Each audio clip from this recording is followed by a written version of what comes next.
chers amis du Padre Pio, bonjour. Vous voici sur la chaîne Sur les pas du Padre Pio où vous trouverez tout ce qu'il importe de savoir sur la vie de Saint Pio de Pietrelcina.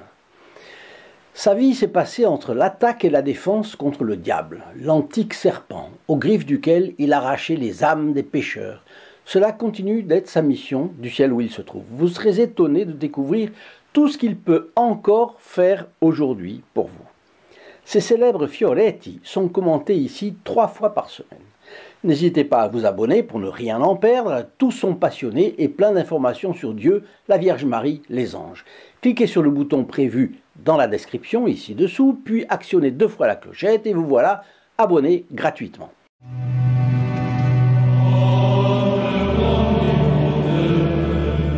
Pour comprendre la portée des extraits des lettres du Padre Pio, il faut survoler ce qu'a dit à ce sujet saint Pierre Julien Aymar, le grand apôtre de la dévotion à la Sainte Eucharistie. Vous verrez combien vous n'auriez pas compris à fond ce que dit le Padre Pio sans cette préparation du grand saint Pierre Julien Aymar.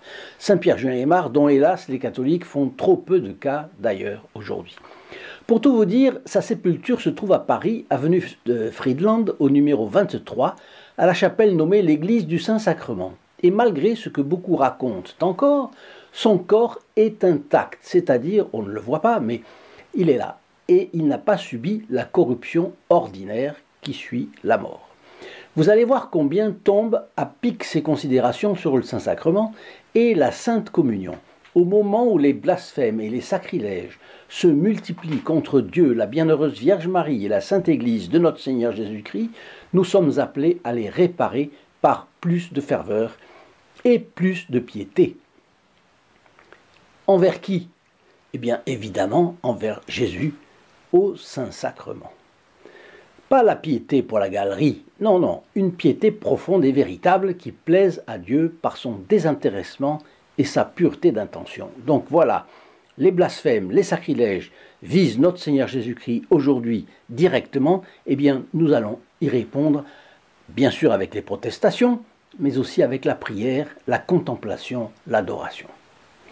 Voici des passages de conférences du Saint Pierre Julien Aymar à ses religieux, puisqu'il est le fondateur de la congrégation masculine du Saint-Sacrement, et il est aussi le fondateur des servantes du Saint-Sacrement. Les deux étaient dédiés à l'adoration eucharistique. Alors c'est lui qui parle. Voici les paroles de notre Seigneur Jésus-Christ sur le sacrement adorable de la communion. Je suis le pain vivant qui est descendu du ciel. Ma chair est véritablement une nourriture et mon sang est véritablement un breuvage. Celui qui mange ma chair et boit mon sang demeure en moi et moi en lui. Celui qui mange de ce pain vivra éternellement. Malgré cette invitation de sa bonté, peut-être la grandeur de Jésus-Christ écrase-t-elle notre néant? Non. Cette grandeur divine qui règne dans les cieux ne paraît pas dans l'Eucharistie.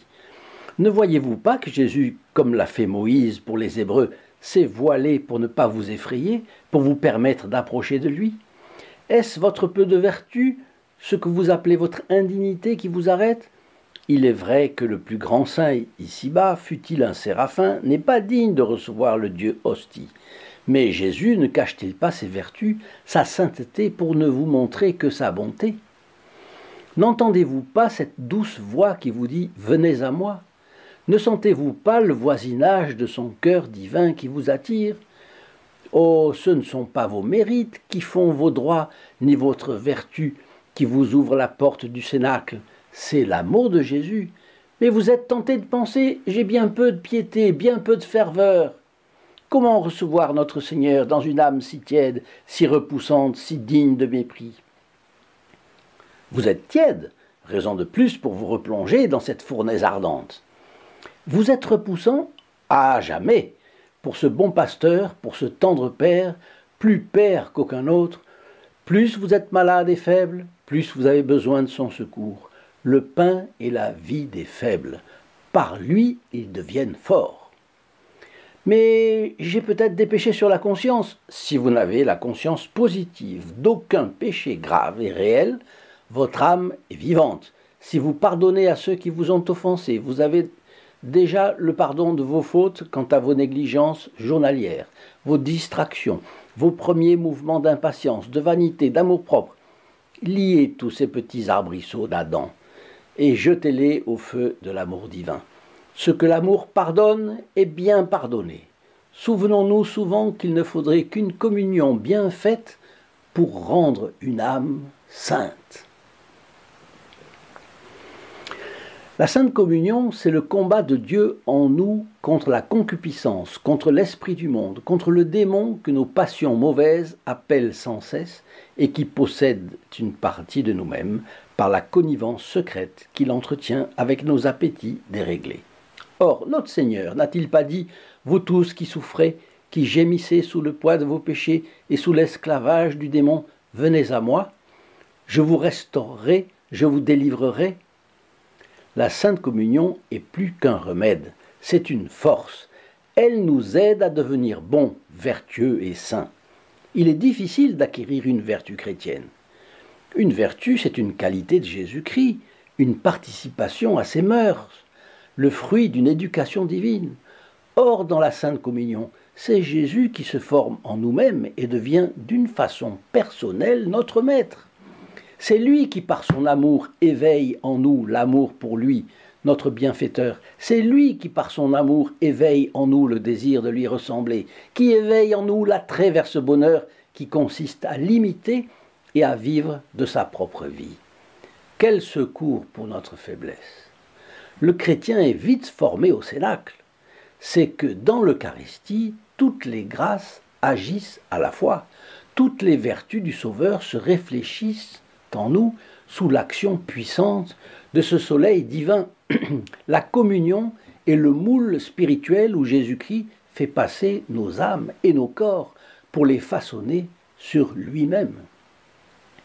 N'a-t-il pas dit « Celui qui mange ma chair et boit mon sang demeure en moi et moi en lui » Par l'union sacramentelle, il y a donc société de vie entre lui et nous. C'est une même vie en deux personnes. La Sainte Communion est une source de bonheur. Qu'est-ce que le bonheur, sinon la possession d'un bien qui nous satisfait pleinement? Or, la communion est la possession réelle de Jésus-Christ, la possession des trois personnes divines et son fruit ineffable. Elle est aussi la paix. Jésus est le Dieu de la paix. D'un mot, il calme les tempêtes. D'un mot, il terrasse ses ennemis et chasse les démons. Elle est encore la douceur. C'est la vraie manne du désert qui comble tous nos désirs. C'est le parfum céleste de ce lys vivant qui embaume notre âme et la ravit en Dieu. Vous voyez, ce sont des morceaux de conférence. Là, je vais passer au troisième morceau. L'âme humble et recueillie ressent en elle un tressaillement à la présence de Jésus-Christ. Elle s'ouvre délicieusement sous l'action de ce soleil d'amour. Elle éprouve un bien-être, une souplesse, une force d'union qui ne vient pas d'elle-même. Comme dit saint François de Sales, elle sent Jésus dans tout son être. Elle se voit comme un paradis dont elle serait seule à jouir, mais pour faire à Dieu une cour honorable, elle s'unit aux louanges, aux actions de grâce, aux bénédictions des anges et des saints dans le ciel. Heureux moment qui nous fait oublier l'exil et ses misères. Ô doux repos sur la poitrine de Jésus. Il le savait bien, ce bon maître, que nous avons besoin de temps en temps de ressentir la douceur de l'amour. On ne peut pas toujours être sur le calvaire, ni sur le champ de bataille. L'enfant se repose sur le sein de sa mère, le chrétien sur le cœur de Jésus. Voyez un fruit de la communion. En venant vers vous, en vous, notre Seigneur Jésus-Christ ne vient pas les mains vides. Il vient en vous pour vous faire part de toutes ces grâces, de tous les mérites de la rédemption. Jésus-Christ vous apporte tous ces biens du ciel et le fruit de toutes ses vertus et de ses œuvres sur la terre. Le soleil ne donne pas autant de rayons que Jésus-Christ vous donnera de grâce. La terre ne produit pas autant de feuilles, de fleurs et de fruits que Jésus-Christ vous donnera de mérites et de sainteté, si vous le voulez. Mais quelle grâce va-t-il vous donner? Toutes, puisqu'il se donne à vous, lui l'auteur de toute grâce et de toute vertu. On est toujours sûr d'être bien reçu dans une maison quand c'est le maître qui vient vous chercher. Or, Jésus-Christ est le maître du ciel. Personne n'y entre sans lui, et on n'y arrive que par lui. Dans le monde, l'homme vicieux, à n'importe quel titre, n'a plus d'esprit, plus de cœur, sinon pour faire le mal et tromper les autres. Il ne vit que pour son corps, comme les êtres sans raison. Il matérialise son âme, il renonce au ciel, il ne veut pas Dieu. Jamais cet homme ne sera heureux. C'est un galérien enchaîné dans ses propres vices. Seul est heureux l'homme qui a le cœur content, la conscience en paix, l'esprit du bien, Dieu pour lui, Jésus-Christ avec lui. On est toujours heureux quand on peut dire « Jésus-Christ m'aime, je l'aime ». Nous sommes unis, rien ne me séparera de son service, de sa sainte loi. Jésus donne à l'âme fervente, une vie si forte qu'elle la détermine à lui rester fidèle jusqu'à la mort.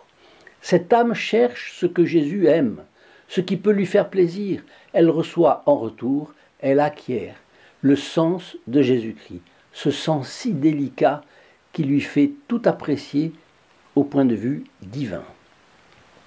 La délicatesse est la fleur de l'amour. Aussi notre Seigneur lui donne-t-il en outre la grâce de l'oubli de soi, de l'entier abandon du moi. Une âme qui n'est pas délicate se recherche en tout et même dans la communion. Elle ne pense qu'aux douceurs qu'elle pourra tirer de notre Seigneur. Non, il faut que l'âme assidue à la sainte table aime Jésus pour lui-même. Il faut savoir se donner sans dire qu'aurai-je en retour. Celui qui attend chaque fois une récompense pour tout ce qu'il fait n'a pas d'amour. Vivre de notre Seigneur, c'est bien. Mais de plus, vivre pour lui, c'est mieux.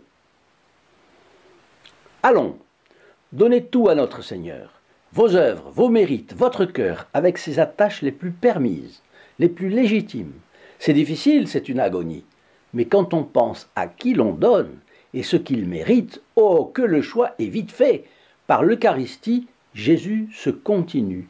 Il se multiplie en nous. Il nous présente alors à son Père en disant « Je suis venu jouir de ma récompense, de ma gloire auprès de vous. Mais je vis encore sur la terre, dans tous ces chrétiens, afin de vous honorer par eux et en eux. » Que la communion soit donc le centre de votre vie et de vos actions. Vivez pour communier et communiez pour vivre saintement. Ainsi, vous rendrez gloire à notre Seigneur et un jour, il vous béatifiera pour l'éternité. Voilà tous ces quelques textes très très jolis, très beaux à mon sens, qui font comprendre un peu mieux qu'est-ce que c'est que notre Seigneur dans le Très Saint Sacrement. Alors Dieu n'a pas cessé de multiplier les miracles et les guérisons par l'intercession du Padre Pio. De notre côté, nous faisons connaître sa présence consolatrice dans les foyers en diffusant sa photographie à grande échelle. Si vous la voulez pour vous ou un proche, il suffit de le demander. Vous la recevrez gratuitement et franco de port. Téléphonez au 08 05 36 08 50 47. Monsieur, oui, 47. Appel gratuit depuis la France métropolitaine, appel local depuis les DOM-TOM et depuis le Canada, composez le 1 844 398 88 67. Voici maintenant des extraits de lettres du Padre Pio, la première à son supérieur provincial, très intéressante. Ce qui me tourmente le plus, mon Père, c'est la pensée de Jésus au Saint-Sacrement. Le cœur est attiré par une force supérieure avant d'être uni à lui le matin dans le sacrement. Avant de le recevoir, j'ai une telle faim et une telle soif de lui qu'il en faudrait peu que je meure de désir. Et cette faim et cette soif, loin de s'apaiser après l'avoir reçu dans le sacrement, augmentent de plus en plus. Quand j'ai déjà en moi ce bien suprême, alors la douceur est si complète que j'ai peine à m'empêcher de dire à Jésus « C'en est assez, je n'en peux plus ». Maintenant, je vous lis l'extrait d'une des 67 lettres que le Padre Pio a écrites à Maria Gargani.